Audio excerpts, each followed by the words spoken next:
Hello everybody, hope you're all doing well. I'm still not getting a chance to do any videos at home, so I have to come out and do them here for now. I was just thinking about Shelley Finkel and saying how, yes, he avoided Eddie Hearn and whatever else. Eddie Hearn put in an offer or sent a message to Shelley Finkel about Deontay Wilder, saying that, you know what, there's some big money in Saudi Arabia, are you interested? Shelley Finkel said, yeah, you know what, you could say I pretty much ignored him, I was avoiding him, and I went to Deontay Wilder and I went to Al Heyman about what Eddie Hearn had suggested. And it pretty much just got me thinking, you know what, managers and boxers seem to forget, a lot of them seem to forget actually who works for who. A manager works for the boxer. Now, a manager will get in the region of what, 25% of a fighter's purse. A trainer will only get about 10% of a fighter's purse. A trainer, you know, that person who's in the gym all day, every day with a boxer only gets 10%, right? But yet the manager will get up to 25%, right? Isn't that weird? A manager who, let's be honest, for the most part, does absolutely nothing. You see, a promoter will put through an offer to a manager and say, you know what, we're thinking about having your fighter on this particular show against this particular opponent. This is what we're going to pay him or her. What do you think?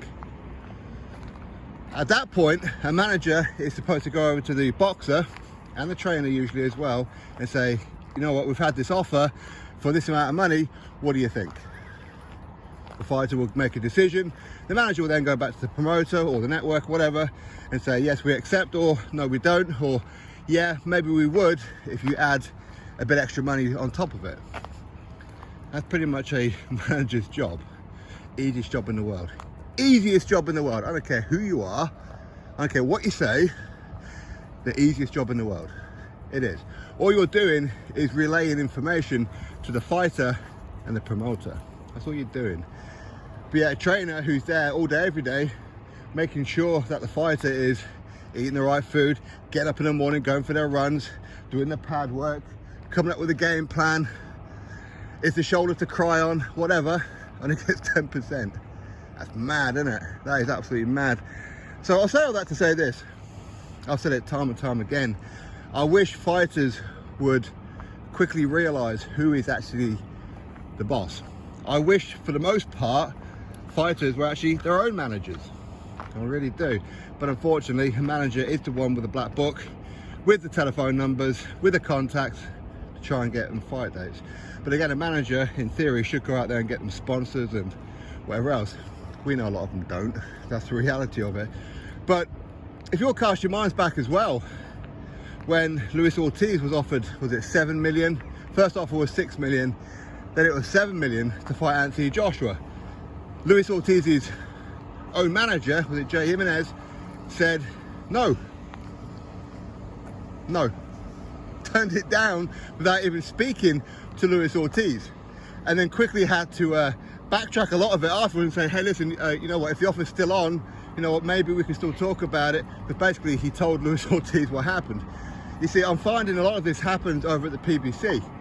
Much like Shelley Finkel saying how he went to Deontay Wilder, which is the right thing to do, but also went to Al Heyman. Why in the fuck are you going to Al Heyman for? Isn't he just an advisor? You go to Deontay Wilder. It's up to Deontay Wilder to then go to Al Heyman if he chooses. Not you, Winkle, Shelley Finkel, whatever. Isn't that mad? Isn't that mad? So anyway, if any professional boxers are out there, and I know I've said it 101 times, but I'll keep on saying it, remember who the boss is. You are the boss. What are you giving 25% up for? What exactly are you giving 25% up for? What is your manager doing for you? Is your manager sorting out sponsorships? Is he or she actively going out there trying to get you fights, getting you good money, all that kind of stuff? Or do you feel like you work for your manager? Hey, listen, if you're unhappy with a manager, listen, hit me up. I know a couple of good managers out there who will work the absolute nuts off for you, okay? And until you earn a certain amount of money, wouldn't take a penny off you. So, hey, listen, there are good managers out there, but I just get the impression with Deontay Wilder, Shelly Finkel and that. I mean, firstly, if you're Wilder, why do you need an advisor in Hal Heyman? Why do you need a manager in Shelly Finkel?